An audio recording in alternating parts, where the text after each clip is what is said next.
Vibrant ગુજરાતની 2 દાયકાની સફળ યાત્રાએ આજે ગુજરાતને ગ્લોબલ ઇન્વેસ્ટમેન્ટ ડેસ્ટિનેશન તરીકે પ્રસ્થાપિત કર્યું છે।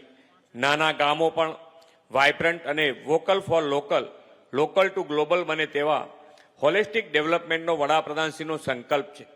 રિજિયનલ એસ્પિરેશન ગ્લોબલ એમ્બિશનની થીમ સાથે શરૂ થયેલી રિજિયનલ વાયબ્રન્ટ કોન્ફરન્સથી આવા નાના ગામોના ઉદ્યોગો છેવાડાના યુવાનોને પણ મોટા સાહસ તરફ આગળ વધવાની તક તેમણે આપી છે।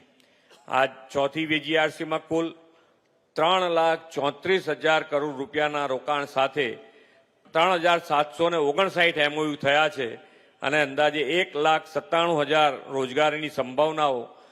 રોજગારીની તકો ઊભી થવાની છે। આ રોકાણો ગુજરાતના જીડીપી તથા માથાદીઠ આવકમાં વધારો કરવો અને રોજગારીના નવા અવસર સર્જવાના સરકારે જે લક્ષ્યાંકો નક્કી કર્યા છે તેને આગળ વધારવામાં નિર્ણાયક ભૂમિકા ભજવશે।